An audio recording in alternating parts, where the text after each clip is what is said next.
I'll be right back.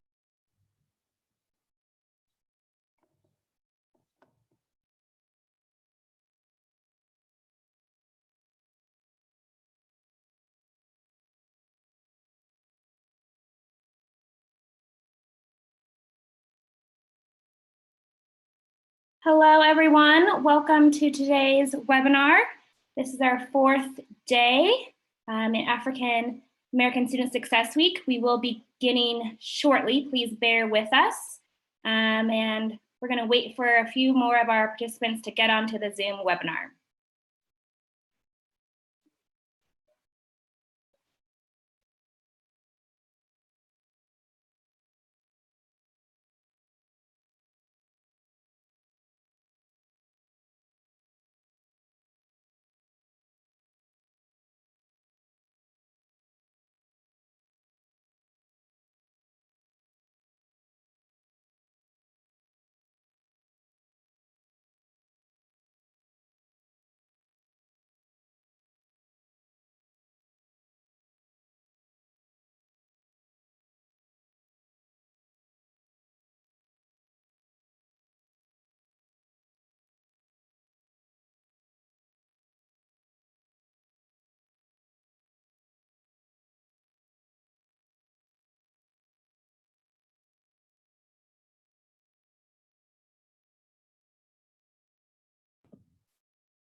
Okay, everyone, again, welcome to today's webinar.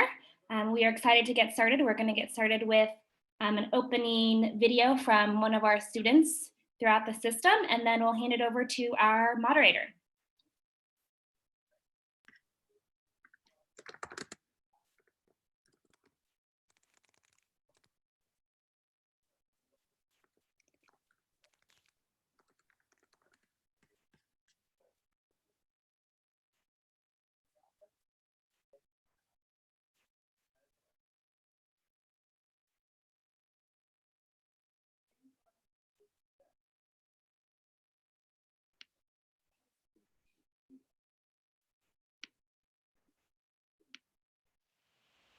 Hello everyone, my name is Ebenezer Joshua Ikechukwu Ezenwa. I'm going to say it again for y'all. Ebenezer Joshua Ikechukwu Ezenwa. I go to the University of California, Riverside. My major is African American Studies. I decided to go to college to first help at home. I understand it's not as easy to get a job without an education. Plus, there's so many benefits to it. Education is power. Education will help in any field in life. During this COVID-19 outbreak, what's keeping me in college is that I'm so close to finishing. It's my fourth year in college and my last quarter on campus. Setbacks are that I'm so used to studying in groups. I'm so used to studying at the library that it's a little difficult to, adjust to just being at home by myself. It's very individualized now. And anything that a man can do would just be what they've been doing. First of all, I want to say thank you to men for my whole experience. It's been amazing. Secondly, I'm transferring out and I'm pursuing my master's, so maybe some networking of some kind. I also want to start my career a little bit, so just looking out for me. I want to be a community college counselor, professor, or dean. So just looking out for me would be perfect. I know Amanda has many connections in those fields. But other than that, thank you. That's it.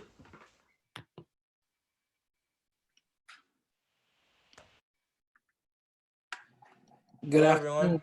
My name is Ed.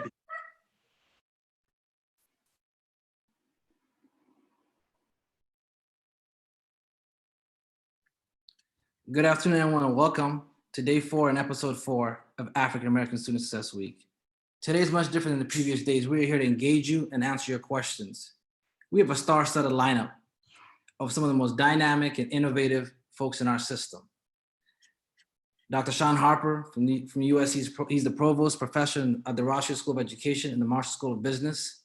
We have Dr. Frank Harris III, Professor at the San Diego State University, which we truly call him the Pac of our system. Similar to Pac, he's like the rose that grew from the concrete. He's been able to really, through his students, plant seeds that have created deans, vice presidents, presidents, college faculty up and down our system. And we have the trailblazing Dr. Daisy Gonzalez, the first woman of color in a role as the Deputy Chancellor of the Community College System. Next to the dictionary, the word no, is a picture of Dr. Daisy Gonzalez. She is literally from a foster youth student, PhD holder, and serving in that role with excellence. We also have the innovative and creative genius, Dr. Ricky Shabazz, the fastest, most innovative, dynamic president. Yep, and he's also my president, moving throughout the system. So we have the institution present today. We have the academy, and we have everything else for you. So with that being said, we want you to engage us today at a different level. And that's going to be through Twitter. We want you to connect with us and post your recommendations live online. Without further ado, I want to turn it over to my colleague, Dr. Shawn Harper, to start us off. Dr. Harper, the floor is yours. You're on mute, Dr. Harper. Such a rookie move to be muted. Good afternoon. It's wonderful to be with you all and to reconnect this week for this important webinar series. Do feel free to send your questions in via Twitter and ideas that you might have. Last week we talked about some of the challenges confronting African-American students during COVID-19. I'm going to revisit that list and perhaps even extend it a bit. But I think our time will be most useful in the latter portions of this webinar where we actually get to some solutions and kick around some ideas in response to these challenges. Next slide. So last week when we were together, I talked about 5 threats and experiences that Black students were having on community college campuses here throughout California and really all across the country. That list has at least multiplied for me since we were together a week ago. But very quickly here, I want to go through the first 5 things that I talked about last week. I was very concerned about the grief and depression that would likely ensue for students, given what we know to be the disproportionate rates of mortality in Black communities. And I challenged us to think about the effect that is going to have on Black students as they are losing family members and parents and loved ones in their communities at disproportionately higher rates. I argued last week, and I maintained that it is really difficult to remain focused and motivated when there has been so much loss and grief. And certainly, depression is a natural occurrence, right, in communities that are affected by the loss in the ways that we have seen in African-American communities. The second thing that was on my mind a week ago was poverty and housing insecurity. I really appreciate that there have been other scholars and leaders in this series who have reminded us of the disproportionality, the disproportionately higher rates of Black students among students who are experiencing homelessness, who are experiencing hunger and poverty. Certainly, as we think about learning from home and remote instruction, that presumes that students have a home.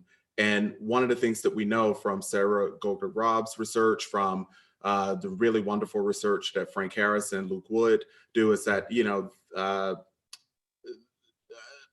poverty has a disproportionate impact on community college students of color and African-American community college students. The third thing was unemployment. Many students in California community colleges, really across all racial and ethnic groups, have to work to afford to be there and to afford to take care of themselves and their families. We do know that community colleges do more than their fair share of educating older learners who also have to work and they have caretaking responsibilities. So as we think about the inevitable recession that will follow the pandemic, that is going to have a disproportionate impact on the institutions that by and large enroll the most Black and Latino students. And there will be severe joblessness. That is going to have an impact on students' ability to, again, remain focused on the pursuit of their post-secondary goals as they enter community colleges to pursue a certificate or an associate's degree and ultimately transfer.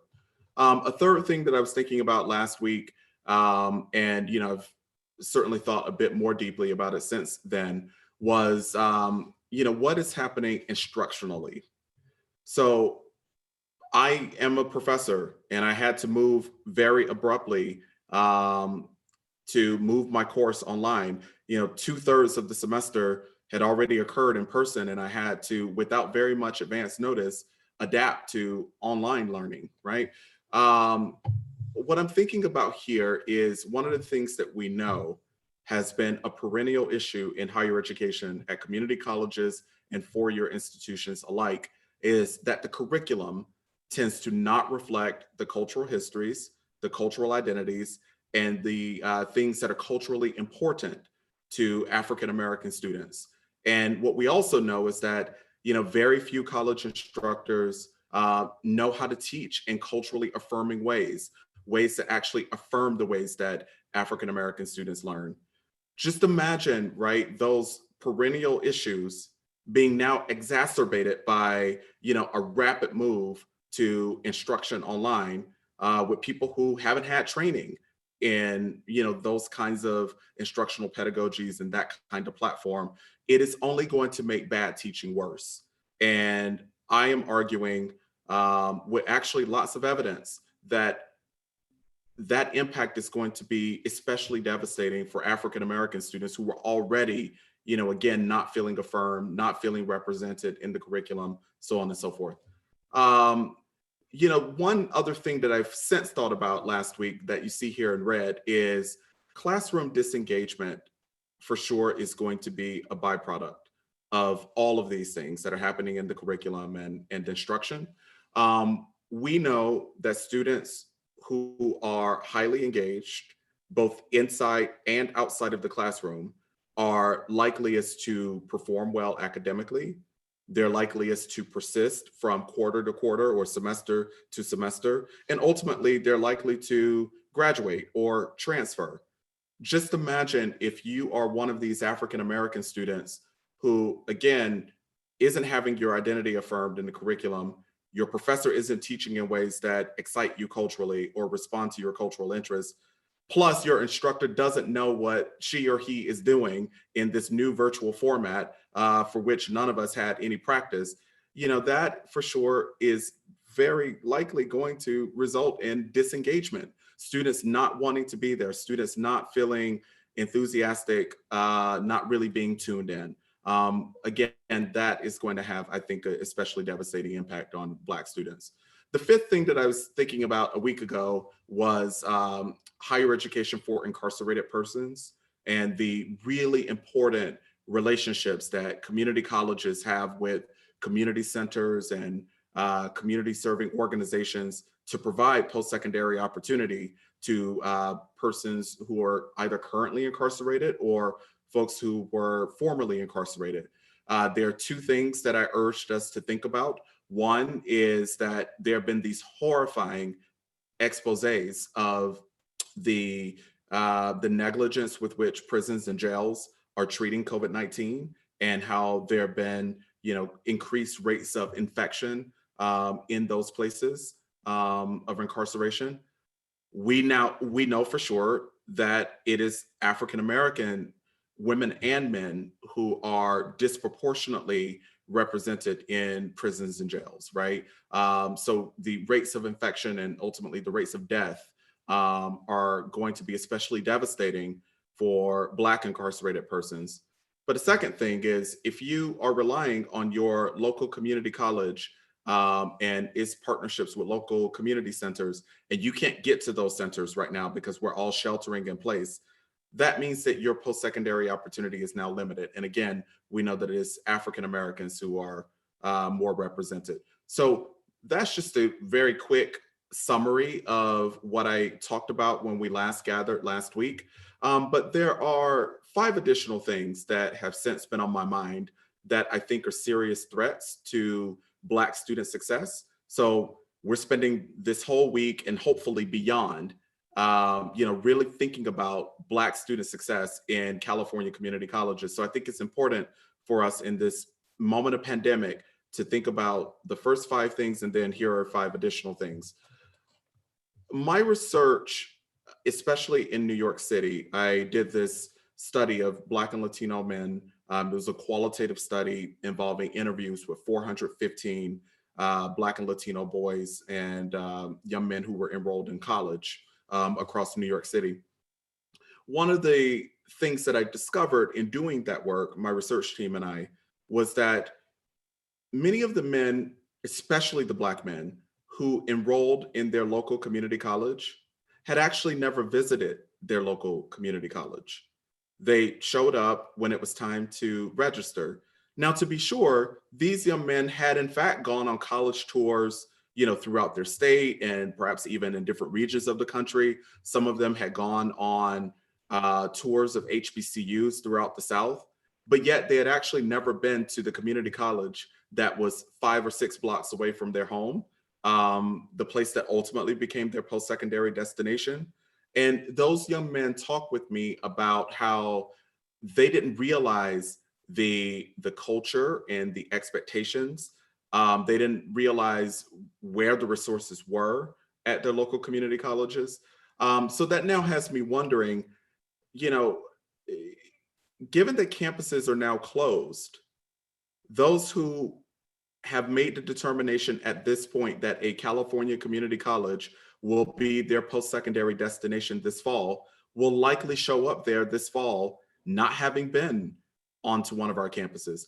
I think that is going to have, a particularly negative impact on their post-secondary expectations, and certainly their familiarity with the context that they're entering for college study. Another thing that I'm thinking about is summer melt. I want to connect this back to the first point around grief and depression. There are so many high school graduates right now who are devastated that they are not having a high school commencement ceremony. And again, there are many high school students who are experiencing loss, mortality in their families and communities. And again, the statistics are really clear on this, that it is Black and Latino communities who are hardest hit by mortality as a result of COVID-19.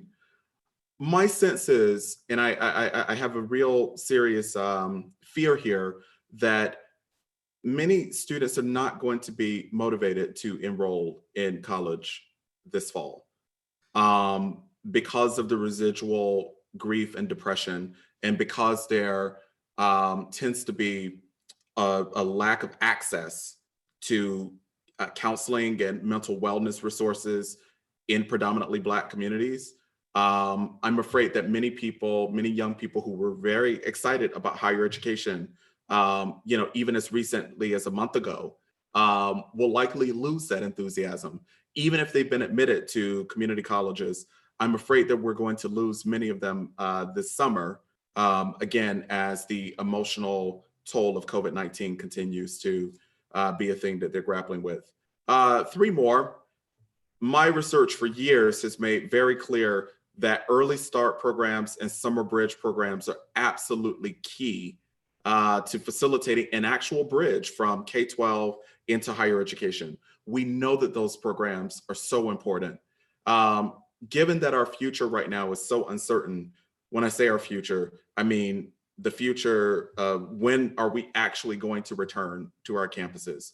How many people will get to return when we go back in June or July? It won't be all of us, right? We're not going to be running summer bridge programs. and those very important early start programs that acclimate students who were underprepared for the rigors of college level work. That's a real worry of mine, because those programs, students have told me, for years and years, in my interviews with them, those things were just so absolutely essential to their success in college. I worry about orientation and first year experience programming at community colleges and at four-year institutions alike. We probably will not be doing orientation in the way that we typically do it. There is certain information that students and their families receive during an orientation program. There are particular things that acclimate students to the services and to the people who offer those services on community college campuses that, without some form of a classic orientation, I wonder if students who begin their community college journeys online will ultimately know how to locate those resources, will ultimately, come to fully understand their importance as they pursue success.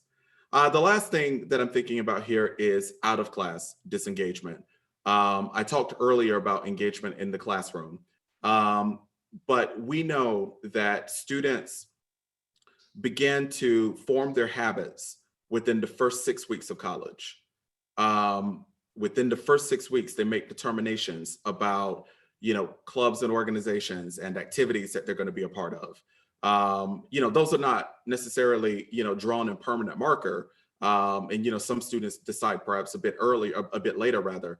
But the overwhelming majority of students make some sort of determination about sort of the ratio of their time in class, their time at home and work, off campus, as well as their on-campus engagement. If we're not meeting fully in person this fall, I'm afraid that students will not begin to develop, in a normal sort of natural way, those patterns of engagement.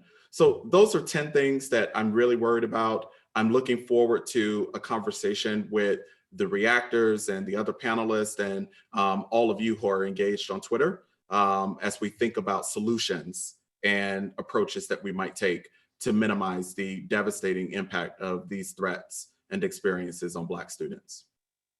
Thank you, Dr. Harper, for really helping us contextualize with these 10 points and setting a foundation for our conversation. To your point in affirming, I want to affirm that all our students are heroes and sheroes. You all are on the front line as essential workers. You allow us the privilege to stay home. And that is something that, we continuously don't affirm enough, to acknowledge the fact that you are out there continuously risking your lives and exposure, and at the same time have to commit to academic excellence as we transition to this new platform.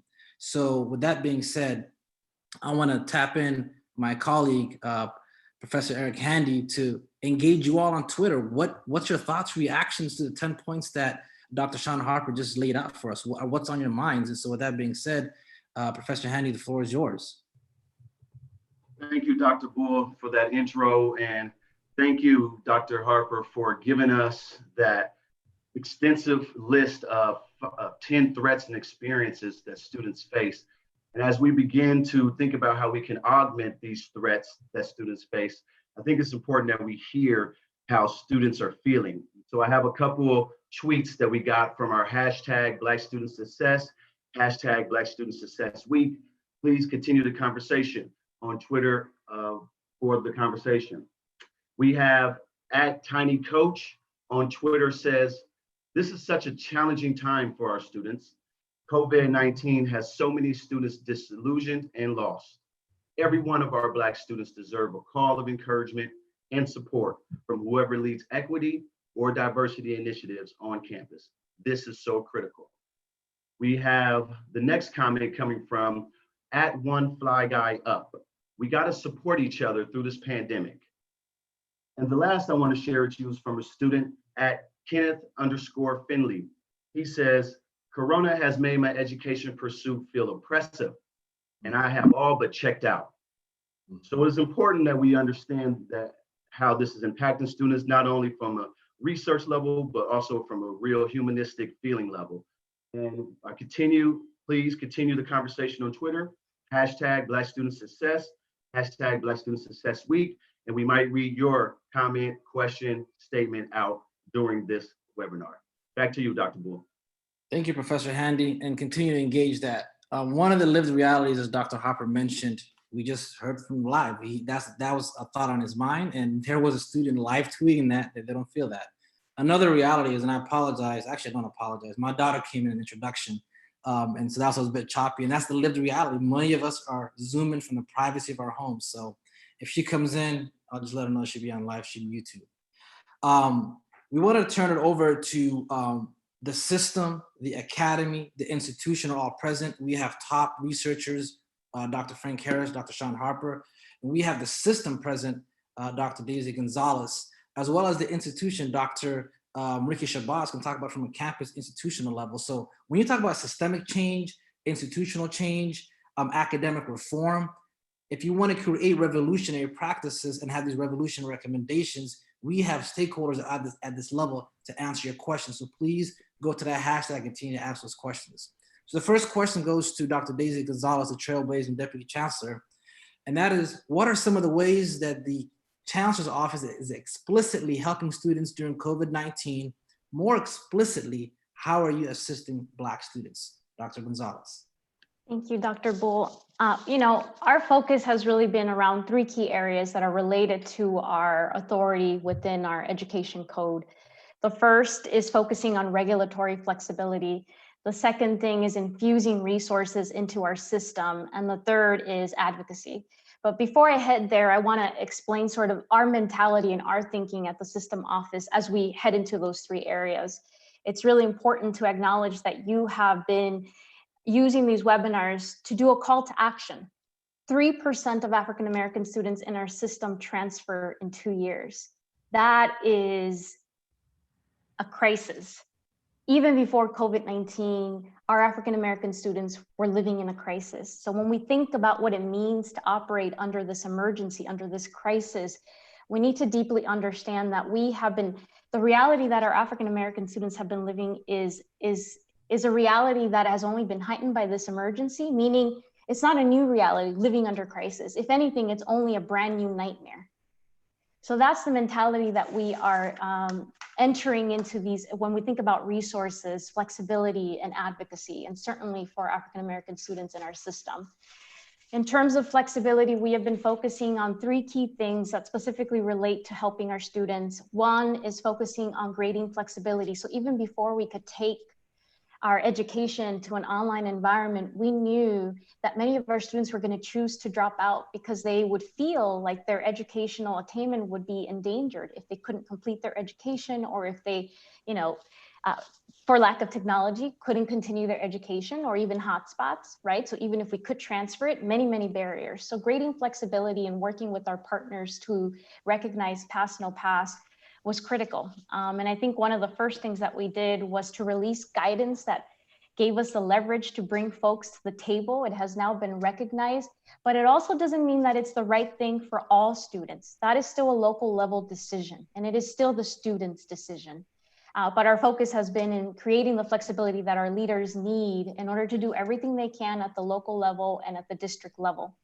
EOPS, we did a lot of flexibility in that area as well. We lifted all the caps for loans and for awards, removed all the caps for purchasing technology in terms of EOPS, as well as affirmed that students can and should be receiving their counseling in the best method that they choose, meaning don't force our students to go into a brick and mortar campus to receive EOPS student supports.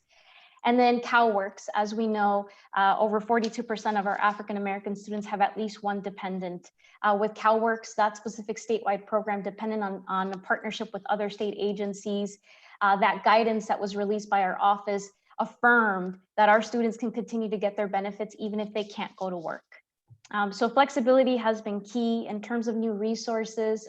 As Dr. Harper mentioned, a lot of our faculty and staff had to go to an online environment with very little training. So professional development is something that we're catching up on. Certainly, we were lucky to partner up with Q from USC to lead a special series of webinars this entire month around racial equity in an online environment. We'll continue to do more there. Purchasing of technology has been huge. We are committed to ensuring that anything that we provided in terms of software to our system can be maintained through the end of this year. Because as you know, we can't predict the future. We don't know what the reality will be, but we certainly know that in 2020, we better get comfortable wherever we are. And then lastly, advocacy. I think it's no mistake that our system is a system that has many needs, and many of your webinars have already highlighted what those are. Student hunger, certainly financial aid is a huge barrier. We remain committed to not only ensuring adequate funding for our system, which will be critical to all of our students, but specifically African-American students in our system. That's usually when we begin to see cuts or to make really hard decisions. We oftentimes hurt the neediest populations in our system. And so our number one priority in advocacy is ensuring adequate funding for our system, making sure that our state legislators and leaders understand that California community colleges are critical to the recovery of the state. And financial aid reform, we have not given up on that. We know that we only receive 7% of all California student aid, financial aid, in terms of what's available by the state. That is by design, and we can't forget that is a system that needs to be reformed. And who will benefit? All of our underrepresented populations, but primarily our African-American students. And then lastly, in terms of our advocacy, we continue to advocate for faculty and staff and administrator diversification. That is something that we started more than 2 years ago. And when we talk about a sense of belonging, again, not a mistake. That is a design of our structures. So as we think about what we are doing today for COVID-19 and how we recover, we need our leaders to ask themselves questions around how are the institutional structures that they currently operate under and the policy implementation practices that they follow reproducing the status quo? How are those two things reproducing the status quo? Thank you, Dr. Gonzalez. And that is something that is very, very important for folks to really understand. These standardized practices of last hired, first fired.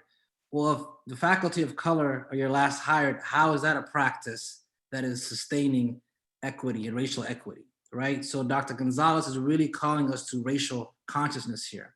Dr. Harper and Dr. Harris have been phenomenal in launching a series of webinars and educating really and illuminating our online community. And so I want to kind of pull y'all into this question.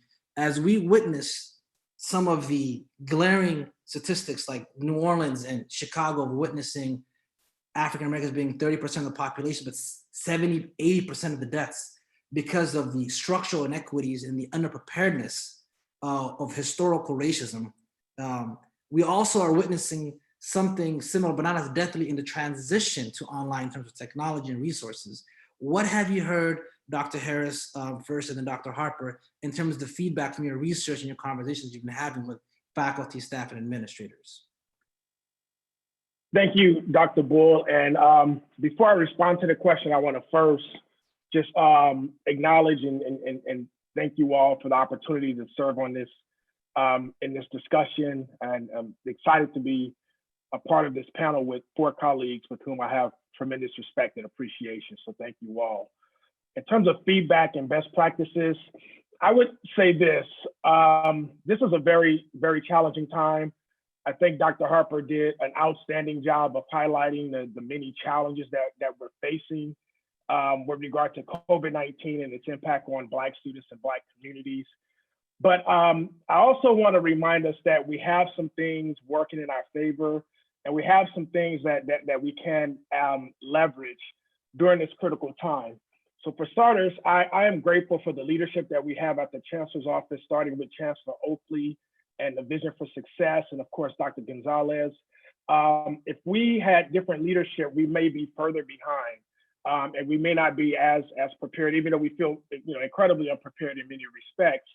But when I think about some of the things that Dr. Gonzalez just outlined for us, in terms of how the system has responded to meet the needs of students, with regard to technology, with regard to making sure that basic needs were still, being taken care of. We've seen a lot of a lot of campuses shift the focus on, attending the students' basic needs by providing laptops and access to Wi-Fi and continuing to provide students who are experiencing housing insecurity.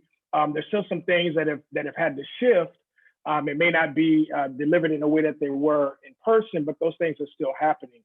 And I'm afraid that under different leadership, some of those things may have easily gone away.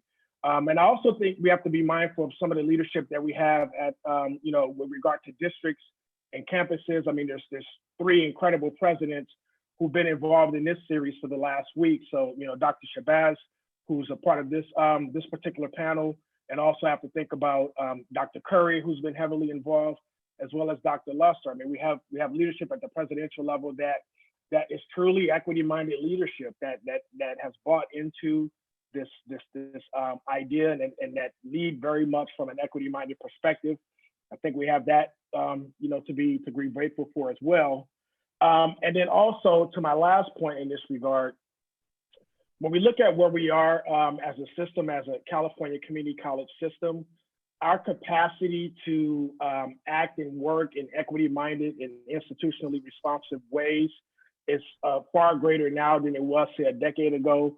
So I can even, point to things like, having a student equity and achievement program that actually has funding that's attached to it, that campuses have used to build their capacity to institutionalize equity. Dr. Gonzalez already talked about EOPS and programs like EOPS and CalWorks and how critical they've been to supporting Black students. And then I'll add also the programs like Umoja and A2Men as well. And so, although we have, and again, by no means am I belittling the challenges that we have before us. We have a lot of work to do, and we have to stay vigilant and focused. But in doing so, what gives me some hope is that first, we're able to have conversations like the ones we're having today, even though we're having them remotely. But we also have some people in the right places, and we have some things working in our favor. By no means does it mean we should be comfortable, but we should think about, well, how do we leverage the things that we have, the assets that we have, in order to allow us to get through this. And the last point I'll make is this, and it relates to something that Dr. Harper talked about: unemployment. We know unemployment is going to have a disproportionate impact on Black communities. And we also know that displaced workers, that more often than not, they look to the community colleges to retool and to find opportunities to build their capacity to get back into the workforce. And so we can expect that our colleges, if it is true that we have more displaced workers and that a critical mass of those workers are African American, then we can expect that our campuses are going to have an influx and more Black students who are going to be coming for support in this regard. That was brilliant. I will just simply build on just a couple of Professor Harris's points. Leadership does absolutely matter. And I do want to join him in thanking the Chancellor's Office for its leadership, especially during this time. I was so grateful last week when Chancellor Oakley talked about how COVID-19 is having a disproportionate impact on African Americans, and therefore argued that African Americans ought to be first in line as we're thinking about recovery efforts in a post-pandemic moment. I've thought about that every day since he said it. I also really appreciate, Dr. Gonzalez, all of the things that you laid out that you all are doing, and that I know were priorities of yours even before this moment. I was thrilled to hear that, diversifying the faculty is not a thing that we're going to let up in this moment, that it is as critical now as it was even before the pandemic. Frank, I am so intrigued by your acknowledging of some important opportunities that are ahead of us. I've been thinking a whole bunch about challenges, these past 2 weeks, but I like these opportunities that you've named. We do a lot of work at the USC Race and Equity Center with K-12 schools and districts across the country. And one of the things that, some school districts have done to bridge the access to Wi-Fi is that they've turned school buses into mobile hotspots. And they've had those school buses go and be parked in predominantly Black neighborhoods where mostly Black lower income children live so that they could have access to Wi-Fi. You know, access to Wi-Fi was a problem that we had before the pandemic. The pandemic has helped illuminate, right, for us the digital equity challenges. So I think that, you know, some of the things that we're learning in this moment are in fact sustainable. They have helped us, you know, identify like what we can do if we in fact had the willingness to do it, or if we didn't have a choice. One other example that I'll give real fast is around teaching. So if nothing else, the pandemic has taught us that faculty members need to be upskilled in how to teach in a virtual format, right? Imagine if we were able to sustain that beyond this period and, you know, say that the same sort of, you know, like speed and urgency that we brought to the project of upskilling faculty members to teach on Zoom, it's the same urgency that we need to bring to teach them how to teach in equitable ways, how to engage racially, culturally, and linguistically diverse learners in their classrooms. So I do think that you're right, Frank, that there's a lot of opportunity that we can carry with us beyond this moment. Thank you, Dr. Harper and Dr. Harris, for answering that question. At this point, I want to tap in my colleague, Katrina Linden, who's been behind the scenes this whole week, fielding your questions. She's a senior policy associate for the campaign for college opportunity. And before she taps in Dr. Shabazz for this question, I want to affirm 2 points that Dr. Harper mentioned.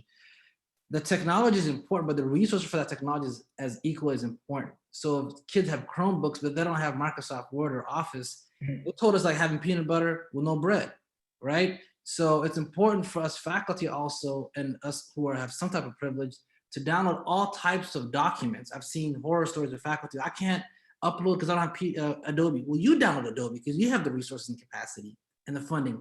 Perhaps our students don't. So that's us being flexible in these digital spaces and meeting our students where they're at. Also, uploading text. My good colleague, Dr. Erin Charlins, mentioned she has various formats in which they can upload content for their journal. It could be a video. It could be the actual text that actually write in the email format because they don't have Microsoft Word. So the rigor is there.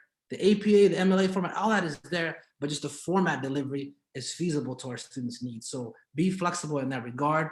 But Katrina Linden is going to take us to the home stretch here with the questions. Katrina, the floor is yours. Great, thank you. So this first question is for Dr. Shabazz and anybody else who might be able to answer. In the past 2 months, I know you all have had to adjust very quickly to new practices and serving students. What are some of the best practices your institution has implemented to serve your students? What's been working, what hasn't been working? And additionally, student voices are really big for us. So how have you been connecting with your students on a one-to-one level and really getting their perspective and being sure their voices are being heard in these conversations?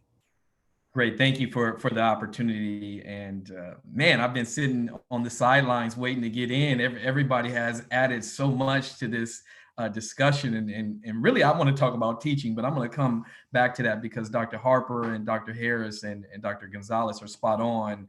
That at the end of the day, this is about teaching and quality instruction and supporting Black students.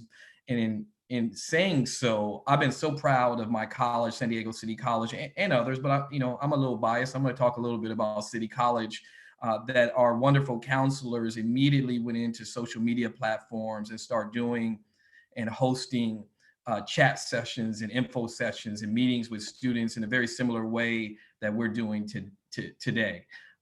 We hosted student forums via Zoom and, avoided getting Zoom bombed, but we learned a lot from our students in that they may have access to this technology in one way or another, largely via cell phone. And we just made an appeal to everyone to take a deep breath and be as flexible as we can, because folks, we are dealing with an emergency. That in itself means that it's going to be organic. It's not going to be perfect. But again, Dr. Harper and Dr. Harris and Dr. Gonzalez are spot on. And I want to call out, because I'm a researcher too. Dr. Bull didn't introduce me as a researcher. I won't hold that against him. But there is an opportunity, much like Dr. Harris said, because even on this Zoom is something that you don't see every day. Right? There are at least 6 Black teachers on this call right now. And if you look at the data, because I am a researcher, Dr. Bull, the statistics or studies indicate that less than 2% of Black males teach at the elementary level, right? And we can have a whole webinar just on that alone. That means that the majority of our Black men going through the educational system may never see another Black male teacher. And here you have 6, possibly 7 Black male professors, not just teachers, but the teachers of teachers on this line right now. And I want to also end by bringing, because I've been holding on to it for about 45 minutes now. Dr. Harper got me amped up, and so did everyone else.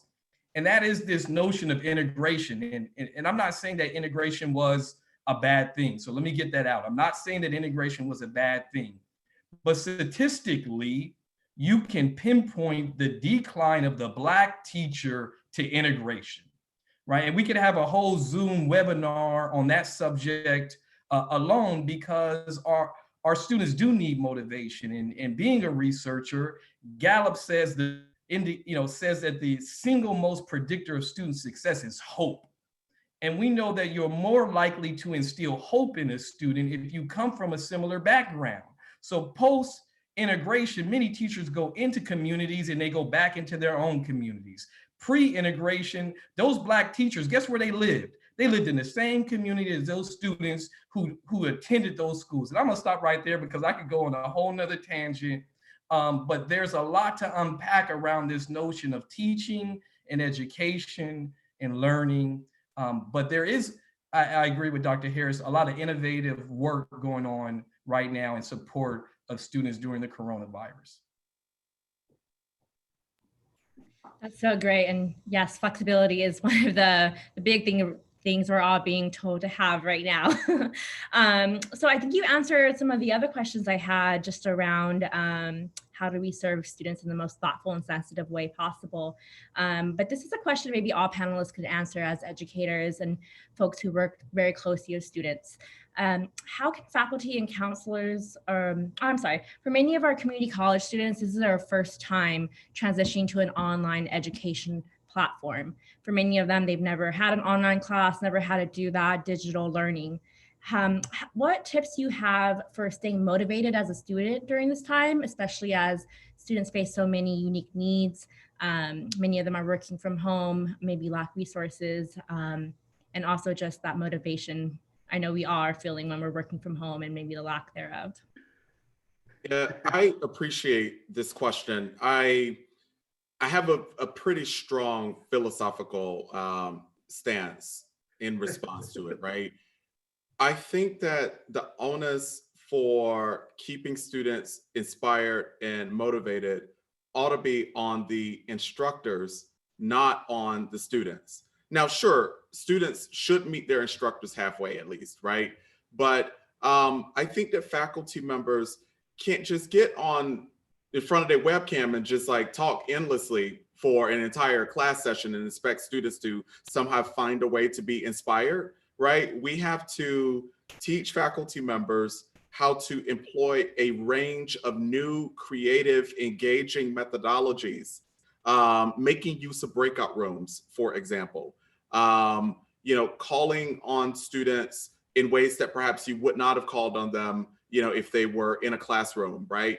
I just feel very strongly that the onus for engaging students ought to be on the professors.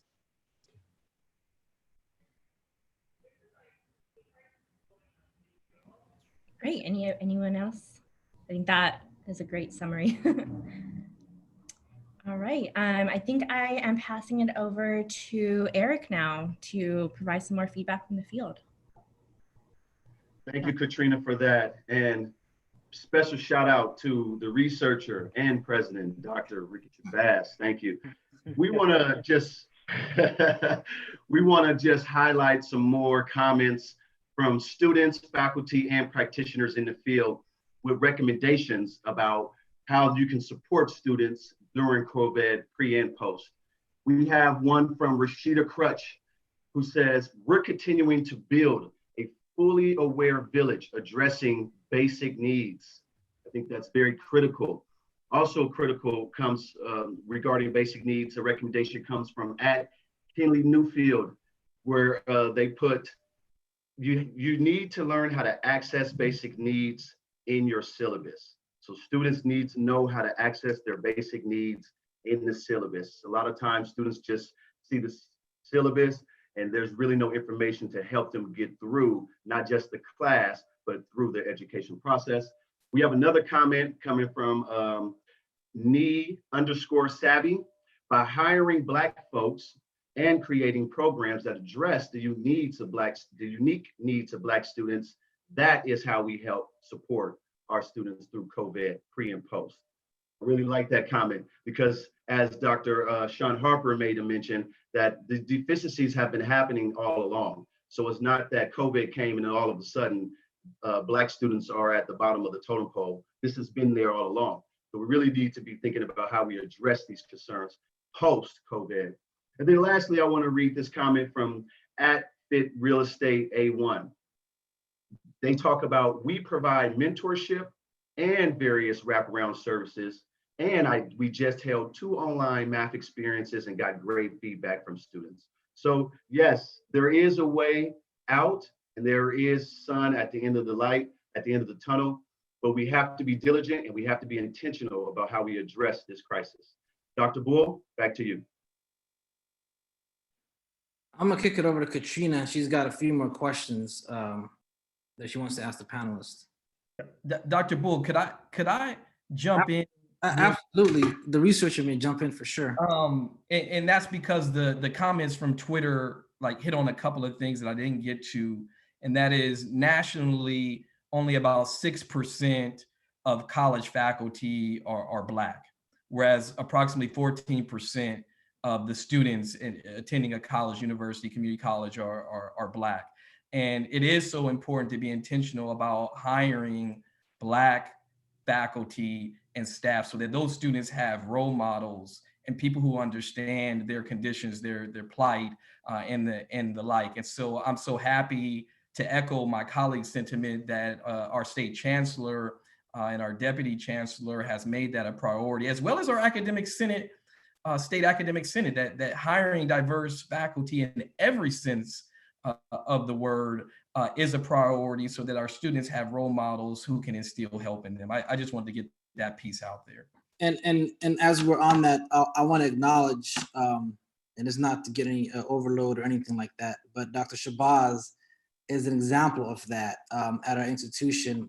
Under his presidency, we have witnessed a plethora of hiring of Black faculty, not just because it's the right thing to do, but it's not just the honorable thing to do, but because the focus of programming has been social justice, and there are equitable, as I mentioned, symbolic gestures in reciprocating that and putting faculty that look like the students in front of them. So Dr. Shabazz is an example of that. Let me, since you brought that up, let me just say one last thing, and I promise this will be my last point, and that is we hear from not only Black candidates, but our Latinx brothers and sisters, when they come into a final interview and they see a vice president who looks like them, they see a president who looks like them, it sets them at ease so that they can be themselves and exhibit and exude that cultural competency in ways that they can't when they walk into that final interview and they don't see a single person who looks like them. Very, very valid point. I want to jump in really quickly on something that Frank said earlier that I think is an exciting opportunity for the California community colleges. Professor Harris is absolutely right that the unemployment that is looming and will certainly happen as a result of the inevitable recession, it will disproportionately have a negative impact on Black people. And in moments in our country's history, when we've had recessions, we see people coming to the community college for certificates, for degrees, and so on. That's such an exciting opportunity, I think. Just imagine if we had a plan for how we will serve those students well when they come to us. I think what we need coming out of this period is an actual strategy, not just a random set of activities, but actual strategy, a post-COVID-19 equity-focused recovery strategy that is unapologetic about putting students of color at the center, and putting even more attention on African Americans where that attention deserves to be placed. Just imagine if we had an actual written strategy. I think that would help us seize the opportunities that Professor Harris has identified for us. Thank you, Dr. Harper, for that. Katrina? Great. So I have a question for Daisy, Vice Chancellor Gonzalez. This question was asked during our initial webinar last Wednesday from Leslie Salas. Her question is, will the community colleges, Board of Governors, and Chancellor provide a recommendation to the system advising and recommending that colleges support their African-American students first with the federal stimulus funding? And a follow-up question from another individual is, how can we come up with some common language to leverage the new CARE funds that have been allocated to colleges that will specifically provide additional funding for our students of color? Something that doesn't require additional emails to get approval. If something is already in place, do please share that. Thank you for the question. Things like that are things that we like to hear in terms of any challenges, but truly our system has incredible leaders that are doing the right thing. And so our first #1 priority is flexibility, but where there are challenges, I think guiding principles, some continuity across our system is really critical. So thank you for highlighting that question. In terms of, will the Board of Governors take action? What I can tell you is that at the May board meeting, the Board of Governors will hear a report on the Vision for Success. That item and that presentation will be critical to how we think about what Dr. Harper just mentioned, which is after this emergency, we have to continue to either make a decision around what equity means to us. We don't abandon equity in a crisis, right? There's those of us who have entered and invested in joining higher education, we don't do it for money. So that's just the truth. We do it because education has transformed our lives, and our job is to open doors for the next generation. That's why I'm here. So our board will hear a report, and I think very critically during this crisis and these times, our board will make a commitment, hopefully, and will be presented with an item to affirm our commitment to the Vision for Success, which always was an ambitious agenda with ambitious goals. And I think as researchers, all of us understand that the data may show slower progress, but that progress is important. We need to continue to collect the data. We need to continue to publicly talk about that data, because we should not be afraid of accountability or any data, because data doesn't drive change, people do. And that is the only way that we can pivot and make better decisions. I think the other big piece in terms of thinking about affirming our commitment to protecting our most vulnerable students, who are African-American students, is thinking about how we protect the programs that have been proven to support them. Umoja is only one of them. Aid to Men in terms of creating that next generation of leaders, EOPS, SEA, those are the programs that during this emergency, we will look to protect. And then lastly, I think as I started off my comments, there are incredible leaders in the system. And I think when we think about that next part of this emergency, we need to continue to support them and to protect them, because times will only get more challenging for them at the local level. And we need to think about how we, at the statewide level and in every space as students, continue to protect and thank them for the decisions that they're making at the local level for their students. Great, thank you. Let's see, we have a few more questions from social media and from our Q&A chat. Let's see, our next question is. And as you load that question, Katrina, we just want to acknowledge to the audience out there, we hear you loud and clear. We know there's a lot of questions coming in. We've invited our panelists to stick around for another 10, 15 minutes. Dr. Harris agreed to do so. If you guys have other commitments, we understand that. But I know this is a very engaging, interactive piece for us. We do have our Twitter chat as well that's going to be launching at 5 p.m. to continue the conversation online. We want to kind of open up that space to at least another 10, 15 more minutes to answer all your questions, or the most as we can. Great, thanks. So this next one is a pretty technical question. Another issue that we're having at community colleges is that some classes require students to print out their homework, print out worksheets and whatnot. Colleges are currently exploring ways to support students with this challenge. What are your suggestions for students who don't have access to a printer or to those various technologies that they're expected to use during class? And this is for anybody who might have some suggestions. See, this is what I'm talking about, how this crisis actually presents for us an opportunity. Students shouldn't be printing out homework in 2020. There are all sorts of digital upload, digital depositing options for getting homework to instructors. I think that this crisis has helped us realize that we have been doing, like very old school, antiquated practices unnecessarily. Yeah, that's my answer. People shouldn't be printing things.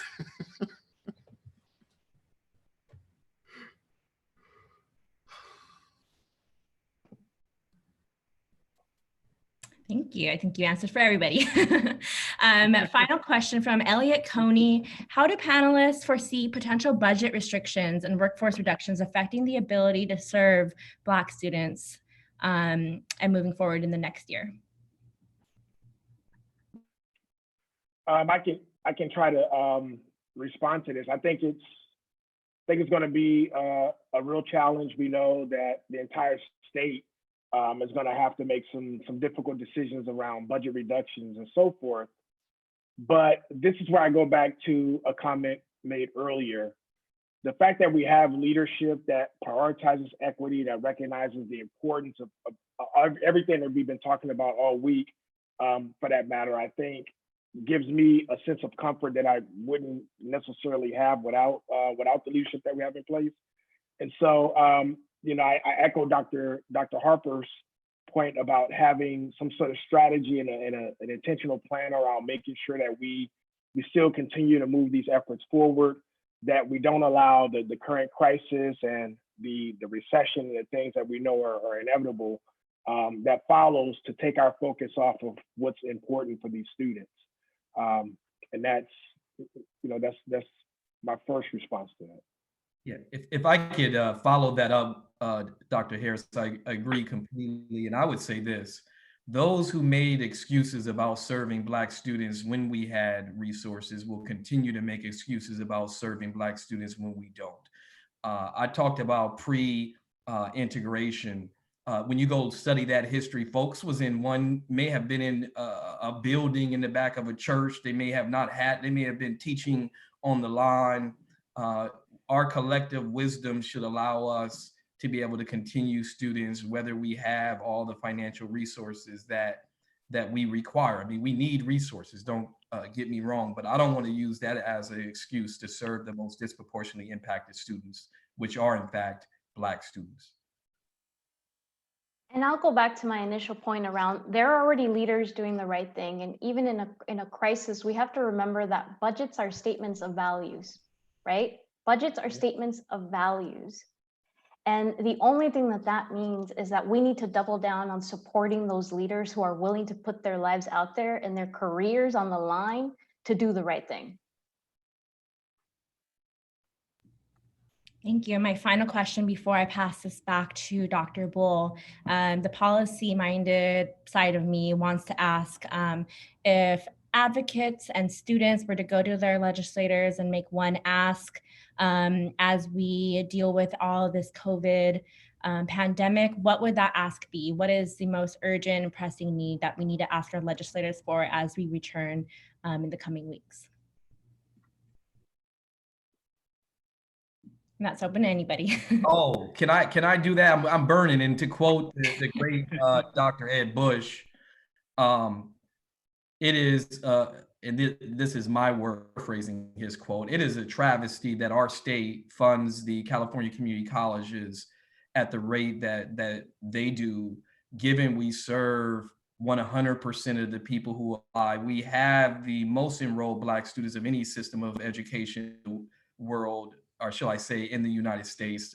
Certainly there may be more Black students in Africa, but the fact that we're funded at a rate that's lower than it costs to house an inmate in our penal system. And you heard Dr. Shawn Harper talk about those impacted by the unjust system. Community colleges deserve to be funded at a rate equal at a minimum to K through 12, if not at a rate similar to a UC or a Cal State. And when you study the master plan and see that the author was in fact over the University of California, and that system generates or yields the most funding in our state public education. I go back to what Dr. Gonzalez say. If you follow the resources, you see what an organization or an institution or a state actually holds up as important. If I could add also, I would certainly agree with Dr. Shabazz that equitizing funding across public post-secondary education would be the starter. I'm also going to share an idea that I learned from Dr. Ed Bush as well. Cal Grant reform, I think, is also absolutely critical. The eligibility to meet a Cal Grant, to be eligible, the requirements for to be eligible for a Cal Grant are very challenging for today's college students. Most students in a community college most Black students are adult learners who attend part-time. And so that creates some real restrictions around eligibility for a Cal Grant.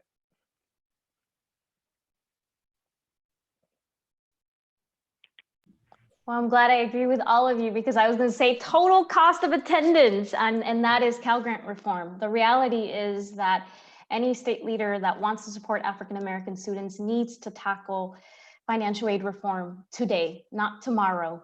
That is the #1 urgent need for our system. It's no mistake that 77% of our students attend our community colleges part-time. That sometimes they have 2 or 3 jobs, and then we add dependents, right? Because we also know that 44% of our African-American students have at least 1 dependent. So those are not mistakes. I think when we think about our lives as researchers, that's insight. That is a direct correlation to what needs to take place to help our African-American students succeed. The only thing I can add to this is amen, amen, and amen again. Thank you all so much for your engagement in this amazing conversation. I'll pass it back to Dr. Bull to wrap us up now. Well, thank you, Katrina, for holding it down for that round of questions. The last question is to you, Dr. Gonzalez, and feel free to chime in, Dr. Harris, Dr. Shabazz, and Dr. Harper. We know that a large amount of our Black students are concentrated in equity programs. We see that they're overrepresented in DSPS, CalWorks, also the formerly incarcerated programs that we're launching.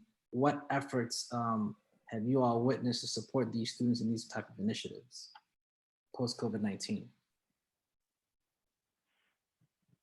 There has been a lot of hope, a lot of action by our college. We've been extremely proud. Everything from changing the way that our financial aid offices are meetings, and I should say, but there are different approaches in all 115 colleges, right? So I'm talking in general, some of the highlights. Ongoing use of funds as we think about flexibility, and we provide that flexibility, using funds to provide immediate assistance, loans, being incredibly flexible, because even if we provide a student a loan, who knows when they can pay it back. Immediate assistance in terms of food. And I think of Dr. Keith Curry's tweet a couple of weeks ago around partnering up with delivery services and the local restaurants. That was phenomenal. And I think we've seen it now be replicated across multiple different colleges. But there is so much more that we can do. And I think I look at San Diego specifically, and I'll let Dr. Shabazz, because they have been piloting a lot of new innovations to help their students succeed during this time.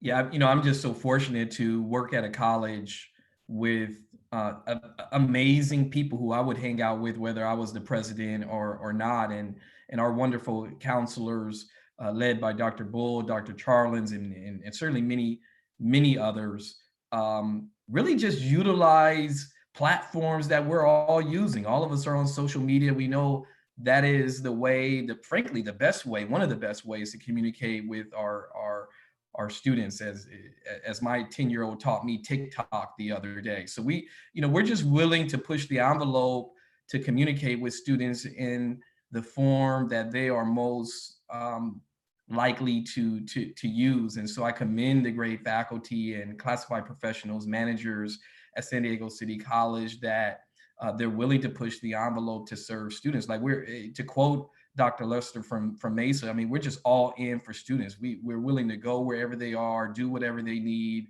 and we don't allow resources to limit our creativity. And that's probably the one takeaway from this entire COVID matter, is that I'm seeing some innovative practices. So I agree completely with Dr. Harris. There's going to be some lesson learned that we carry forward into this new reality that is ahead of us. Thank you, Dr. Shabazz, for that. And he's referencing our IG Lives. We did counseling via IG Live. And so, there's obviously generic questions and general questions, especially with the whole CSU UC limitations on pass, no pass.